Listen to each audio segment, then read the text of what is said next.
Let's look at the Roman Empire at its absolute height. We're talking about an economic powerhouse with shipping lanes and logistical networks spanning the known world, moving unimaginable wealth. Now, look at this ancient silver coin from the city of Cyrene. That plant, stamped right in the center, is Silphium.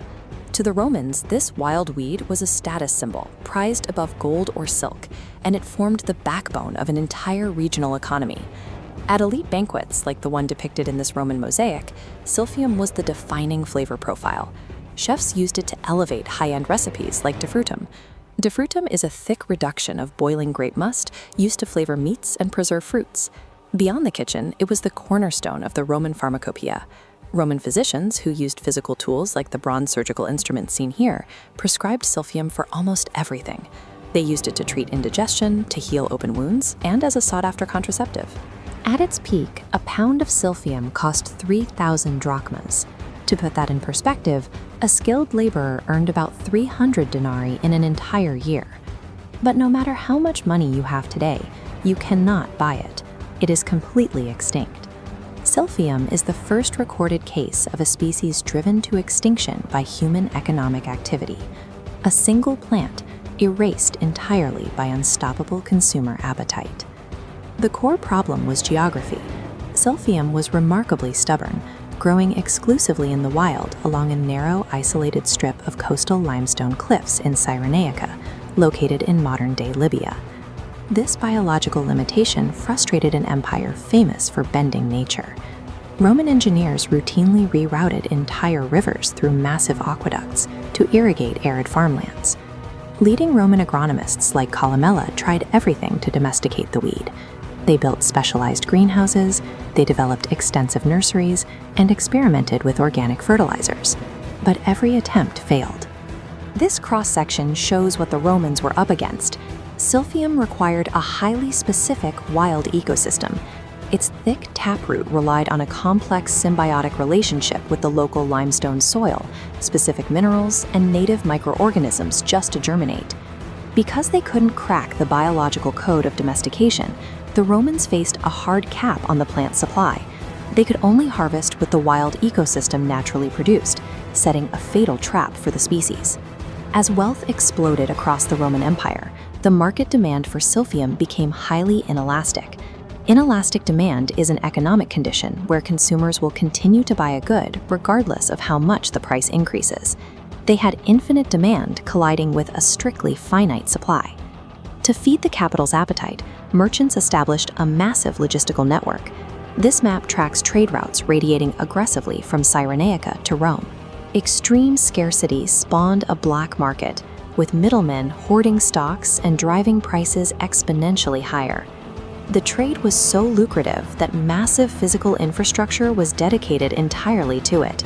In port cities like Ostia Antica, seen here in these sprawling brick ruins, specialized warehouses were built purely to store and handle the highly valuable cargo. Back in North Africa, intense market pressure forced locals to harvest the plant faster than it could reproduce. Using heavy iron sickles and forks like these, harvesters ripped the wild plants completely out of the ground before they could drop seeds. The sophisticated Roman trade network functioned as a massive mechanical extractor. It efficiently converted a fragile biological organism into pure capital, running at maximum speed until the local ecosystem collapsed. The direct harvesting was devastating, but the secondary human impact finished the job.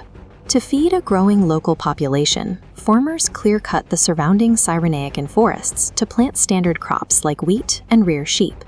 This rapid agricultural expansion destroyed the exact environmental conditions Silphium required. Deforestation permanently altered the shade, moisture, and soil integrity, wiping out the plant's fragile microclimate. The Roman historian Pliny the Elder recorded the historical endpoint of the species. According to ancient texts, after a frantic search across the region, harvesters managed to find exactly one final stalk of Silphium. That single remaining plant was presented as a mere curiosity to the Emperor Nero, seen here in this marble bust. He consumed it, marking the functional extinction of the species. The death of Silphium was a dual-pronged assault: direct overharvesting driven by market greed, then the population, and indirect habitat destruction driven by agricultural expansion eliminated any chance of recovery. The immediate physical consequences in Cyrenaica were severe. Without Silphium's deep taproots to hold the earth together, massive soil erosion took hold, accelerating the collapse of local biodiversity. Silphium was a keystone species. A keystone species is an organism that holds an entire ecological community together, and its removal triggers a destructive domino effect. Its disappearance stripped the coastal cliffs of their topsoil and collapsed the region's nutrient cycle. The mechanics of this ancient collapse mirror our global crises today. The Roman exploitation of Silphium matches exactly how we drain modern aquifers, overfish our oceans, and deplete rare earth minerals. It proves a rigid economic law. When infinite market demand collides with a finite, unfarmable resource, nature always breaks first. Silphium remains the earliest record of what happens when an economy outpaces the ecology it relies on. 2,000 years later, the empty cliffs of Cyrenaica show the exact cost of that imbalance.